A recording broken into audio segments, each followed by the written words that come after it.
Hi, this is Chef Sunil bringing another session of bread making today.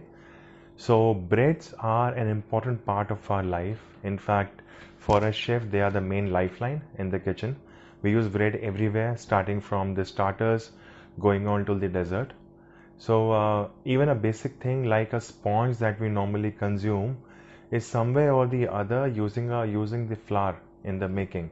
So before we go on to the bread making process, let me talk about first of all types of flours that we use in the bakery. There is the AP flour, which in India we call as maida. There is the special flour that is called the light flour, which is for making certain kind of desserts. There are flours that we use for making our breads, the super white flour. There's a flour we have called as self-raising flour. All these kind of flours are available in those good level bakeries out there. And you have to understand one thing, that each flour has its own role when the breads are being made, right? So never forget that. Now, while making the bread, you might face certain problems, certain faults in the making of the bread. One of the fault that you might see is going to be over kneading. The dough has been kneaded for a longer time. It will actually start going bad. The more you knead it, the more heated up the dough gets. If it heats up too much, the yeast dies. That is the most important thing. Then there's a thing that is what we call as the imbalance of the raw materials that we are adding. Maybe our flour goes up, maybe our yeast goes up, maybe our sugar goes up or the salt goes up. Anything that goes up or goes down is going to spoil our bread, right? Then there is something called as underproofing or something called as overproofing. What is exactly proofing supposed to be is something you will learn when we'll come to the part of the making of the bread, right? Then there's one thing which is very important, the baking temperature. The temperature as per the recipe has to be followed. If I'm telling you a bread requires 170 degrees Celsius, it should be 170. You make it too less, the bread will get undercooked. If it's too high, it will take up the color, but it will be raw inside, right? In today's session, we are making about 4 different types of breads. We will first of all make our dough that is called as master dough, followed by 4 different bread. One is going to be a cheese and onion bread. Second bread is going to be a focaccia. The third will be what we call as a marble bread. So for the marble bread, I'm using the white dough, and the other dough which I'm using the supposed to be based on the carbon, which you have in the market, what we call as edible carbon, which is being used now. And the fourth is a matcha green bread. So matcha green tea which is there out there, I'm using that only for making the bread, and that's a very interesting bread. And prior to this, I made another 3 to 4 different breads. I'll be showing those breads also at the end of the session. So let's start off.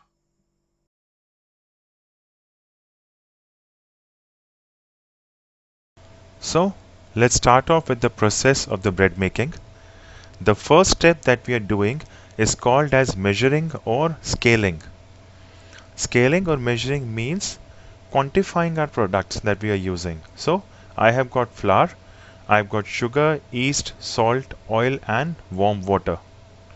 So half a kg of flour, what I'll do is I will take 10 grams of salt, I will be taking 5 grams of yeast, I'll be taking 40 grams of sugar and some water to mix it together. So make sure that everything that you're measuring is exact quantity. It should not be too high or too low. The salt will give it the taste. The sugar will be acting as a food for the yeast. The yeast is going to give the body to your bread and the rising effect that we call it as. And the warm water is required for activating the yeast or for making the dough. The water is too cold, your process will take too long. The water is too hot, the yeast will die. So I love making this mixture with my hands only. I don't prefer using spoon for this mixing process. So as you can see here, I'm using my fingers just to feel those sugar particles. Those sugar particles should break away. They should get diluted in the water that I am using. It has to be mixed properly. Do not over mix it. We don't want everything to get mixed too much in that, the yeast again will start reacting negatively. Yeast is a living organism.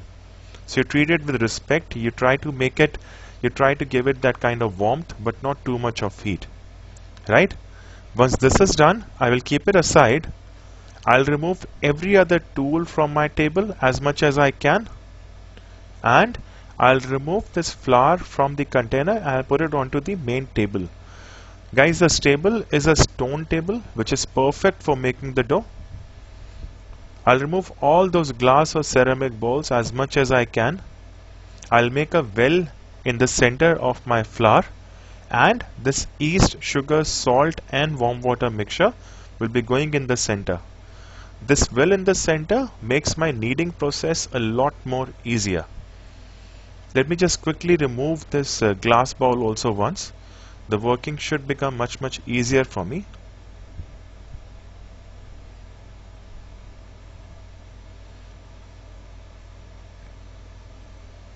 The trick here is that I am not supposed to leave this dough for too long without the water.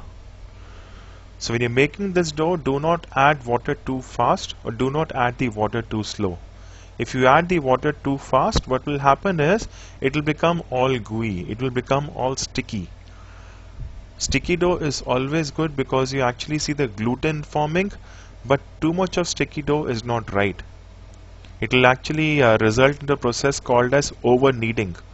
Over kneading will actually affect your bread very badly. And you add too less water, right from the beginning it will turn into a hard ball and it will stop taking in water. It will actually try to, the right term it will try to stop taking in the water, resist the water intake. And the dough will be formed eventually, but the time will become almost double. So the trick which I follow is I add the water which is required in the beginning and then the second phase also, and I try to ensure that my hands are not taking any kind of flour. The flour that is on my hand is a part of the dough. It has to be removed. So for this process we have to ensure that our hands are clean before we start making this dough. Right? So as you can see, my dough has started becoming sticky. It is coming together. So at this time I will ensure that I'm scraping off the surface as much as possible, and this rubbing process that you see me doing is breaking down those flour particles. There might be some balls or something like a lump of flour being formed. This will help me to break it, and the scraper in my other hand is helping me control the dough. It will not leave any kind of particles, any kind of flour at the bottom. So the dough has started coming together. The stickiness that you see, that is the gluten, that is a hint of gluten. So at this time what we do is we go for an alternate process. We add some flour, we mix it, we add some flour again, then we mix it, and as and when we see the dough taking the shape, we can start adding some oil side by side. Now guys, we have to ensure that this oil that we are using is not hydrogenated. It should remain liquid at room temperature. That's the most important part. So what we'll do is, for 1 kg of flour I require 100 ml of oil. I'm using half a kg of flour, so this becomes 50 ml of oil, but I have to ensure I am not adding all of the oil at one go. I'll be adding oil slowly, and I'll be saving some oil for the later stage. That is the process what we call as resting, which will be coming in later on. So all the flour has been put in. I'm going to add some oil. I'll keep kneading it. I'll start making my dough a bit more softer. Addition of oil will make it easier for you to handle the dough, right? But make sure your hands are always having this flour being removed from top, right? So my dough has taken some shape. As you can see, it has taken some shape here. I'll need a bit more. As you can see, it's on my hand, so I have to get the flour off my hands. This oil will actually help to remove that dough from my hands. So dough will keep on coming together, and we'll talk about the next step, that is going to be resting. You take up a container which has got space in it. You put that oil, the remaining oil that you have saved, and you put that dough into it. And once you put the dough there, you leave the dough to rest for at least 1 hour. It's almost winter, summer's here, so we're gonna be keeping it for about half an hour to about 1.5 hours, depending on room temperature. Would have been winters, this process takes about 2 hours. Right, so we'll keep it aside, we'll forget it for about 1.5 hours, and then we'll. Now let's wait for 90 minutes. Okay, now that we are back, let's have a look at the dough that we had left behind.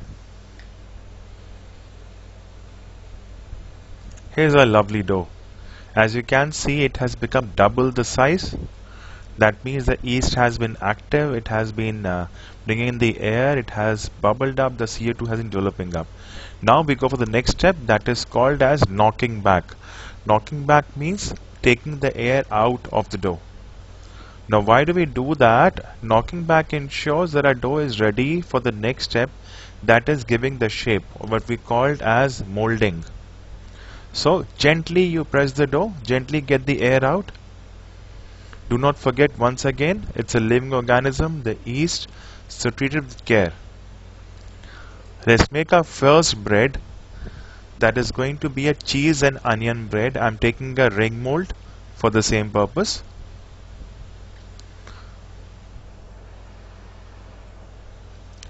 What I'm going to do is I'm going to convert this big size of dough into small balls, and I'm going to stuff that with mozzarella cheese, along with that some freshly chopped onions. So here we have our mozzarella cheese. To this I'll add some freshly cut onions, and I'll just season that with a bit of sea salt, not too much, just to give it a bit of flavor. We'll mix it together. Let's not crush the cheese. The cheese, again, if it heats up, it will start becoming soft. So now we'll make small balls out of this very same dough. Make sure your hands are a bit oiled up so it doesn't stick to your hand. We'll press the dough down a bit, and then we will stuff it with our cheese and onion.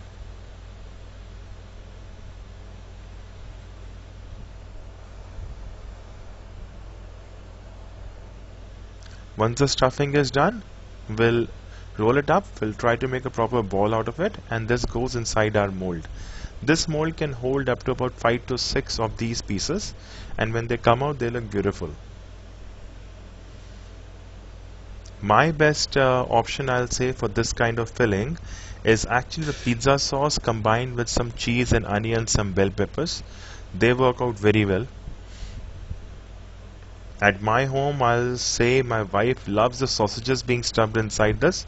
So I get those smoked frankfurts, I combine them with some chopped onions and garlic. I just stuff them up and they come out beautifully. It's like our second best breakfast option that comes after pancakes. Right, so please be generous when you're doing this filling. We want this to be more like something you can have with just a dip. We don't want any kind of stuffing to happen after this, so you do a generous amount of filling in this. And while doing this, again, be very sure that you're having some oil on your hand. Any kind of oil missing will lead to this dough sticking to your hand and the shape will get destroyed.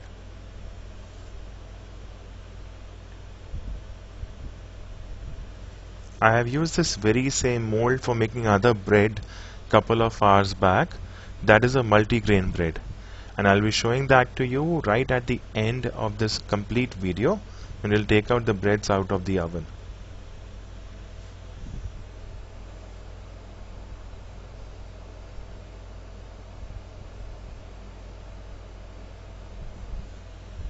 So I guess this can hold just about 5 pieces.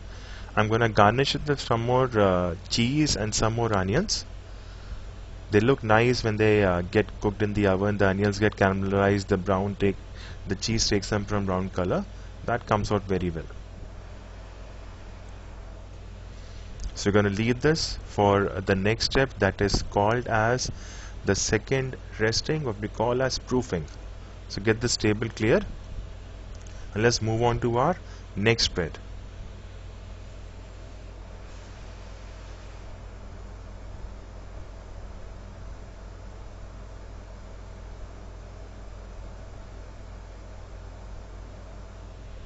Our next bread is going to be something very different. I enjoy making it, so I'm showing it to you also.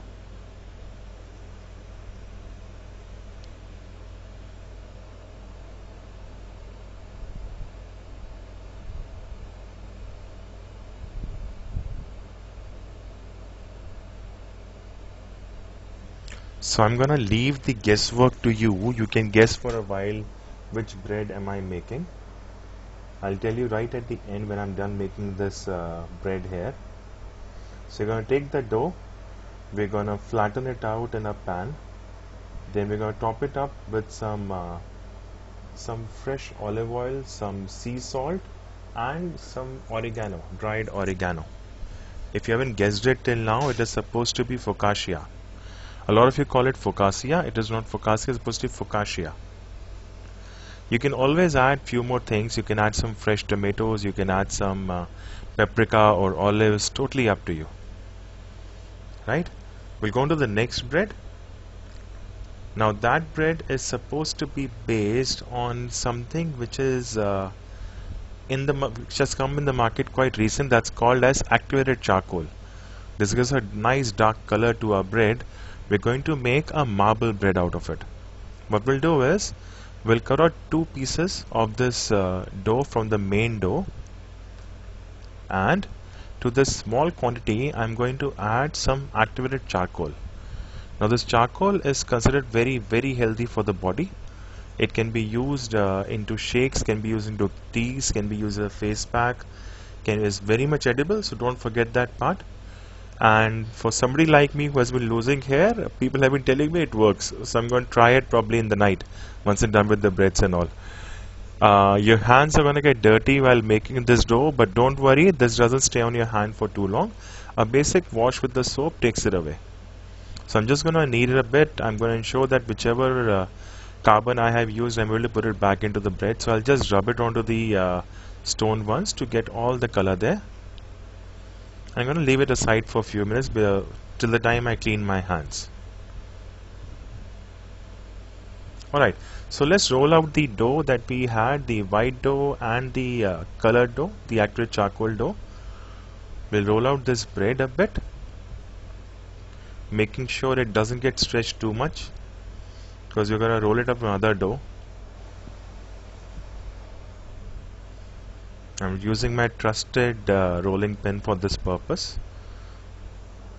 Lightly rolled, we'll keep it aside. We'll take this other dough which has got the charcoal in it. We'll roll it out. We'll combine the 2 doughs together after this, and then we'll give it a swirl. The swirl looks really nice when it comes out. In fact, the effect that you can see in the bread right now, it looks very nice when it comes out of the oven.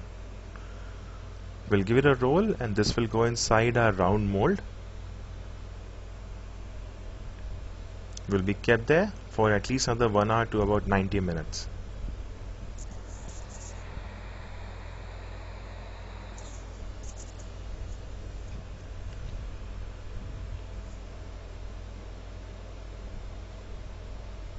Let's go on to our 4th and the last bread that we're baking at this time.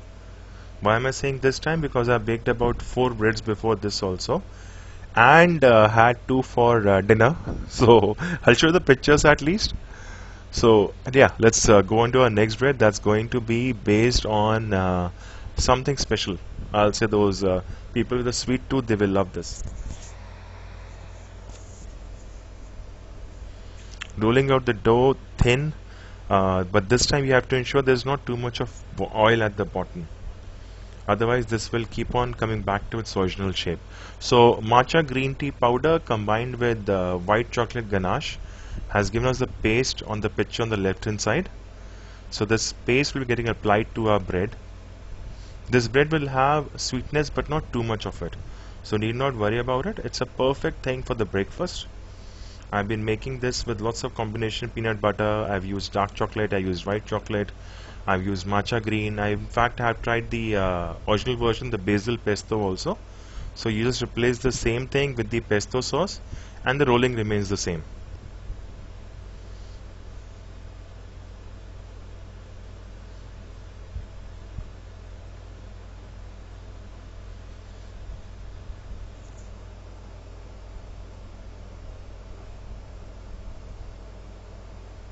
So we'll take our mold, we'll take this rectangular mold, we'll give this bread a kind of a knot shape, and this will go inside this mold, and again it's going to stay there for a good 45 minutes to 1.5 hours. The time for the resting or the second proofing will keep on changing as per size of the bread, so be very cautious about this thing. You need to keep a check on these breads.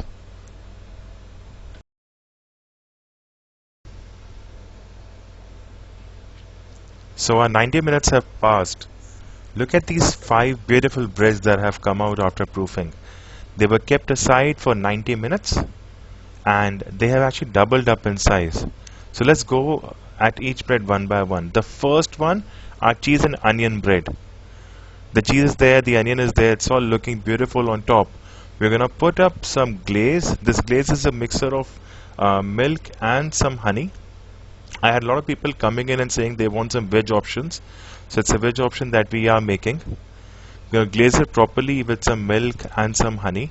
Please ensure the honey is not too much on this, otherwise the bread will taste sweeter. Our second bread, this is the focaccia. As you can see, it has doubled up in size. There's no need to apply the milk on top. It has got a lot of olive oil, so we're gonna puncture it with our fingers. That is the design of focaccia, the way it is supposed to be. Our third bread, that had the green matcha and the white ganache combined. We're going to apply just a bit of this glaze on top, the milk and the honey combination. Not too much, it's got already sugar there, so not too much is required.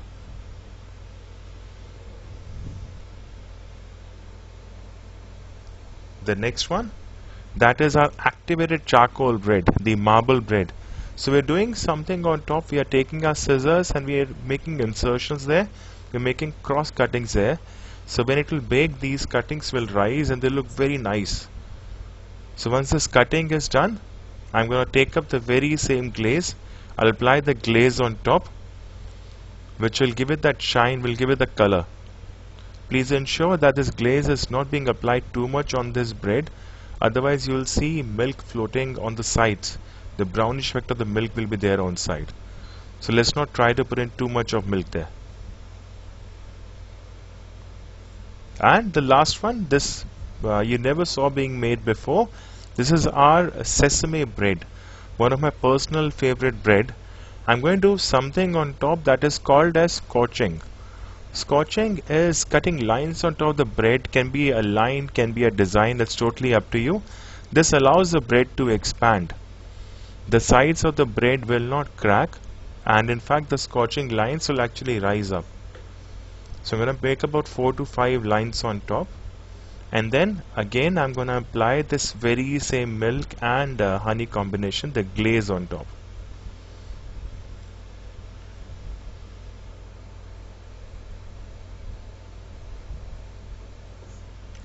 And once this glaze has been applied in a plentiful manner, this will be going inside my oven for about 25 minutes. Depending on the size of bread, focaccia will come out a lot more earlier compared to other breads.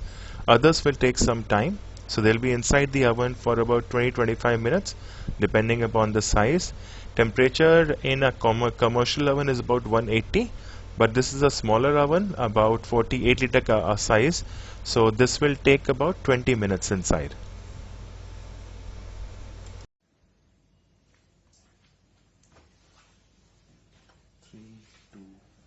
Start.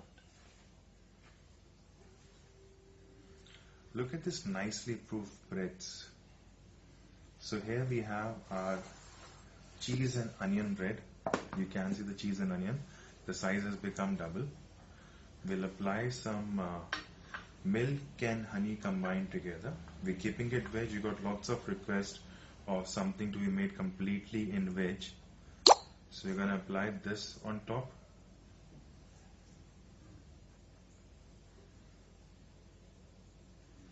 Let's keep it aside. Our second bread, focaccia, as you can see it has risen up. Now focaccia has got one major difference from other breads. It is supposed to have holes in it like this. So we'll have holes in it, as you can see. This is going to be ready. We'll keep this aside.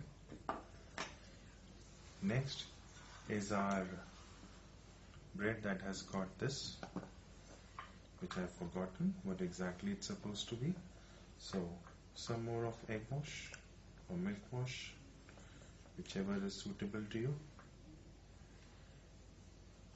This has been kept aside.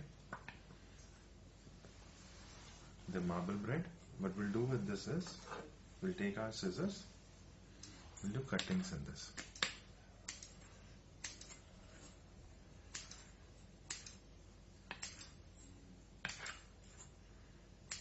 So when this will bake, the cuts will rise up. And some more of milk wash on top.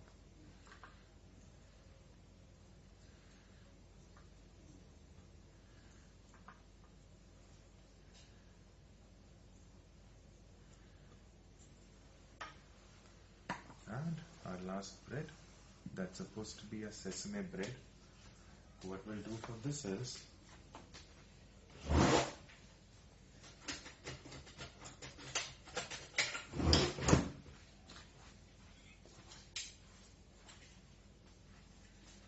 for the sesame bread, what we'll do is, we'll take up a blade, we'll do cuts on this. That is called as scorching, getting the air out. Again, some milk wash on top.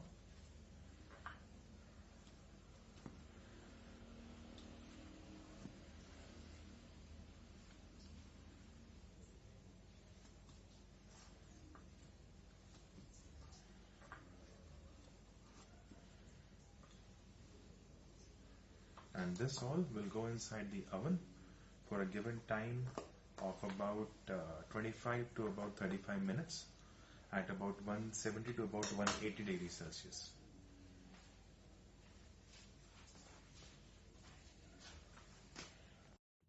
So after 20-25 minutes, we have a beautiful looking breads. Let me show you one by one. This is our green matcha bread, the sweeter version. This is an activated charcoal bread. I'm sure it's going to taste very nice. This is our focaccia. Look at these holes and these olive oil glaze on top. This is our sesame bread, the scorching I was telling you about. These lines that you can see on top. See how they have actually become prominent. This is a version which I made couple of hours back. This is a multi-grain bread, the same way I made the cheese and onion bread. And this is our delicacy, the cheese and onion bread. See that melted cheese on top, the onions glazed on top. I really hope you liked this session of the bread making. I tried my best to give you something different this time. And there are other videos which will be coming up on the channel in the coming week. Do subscribe and I'll see you soon. Thank you so much.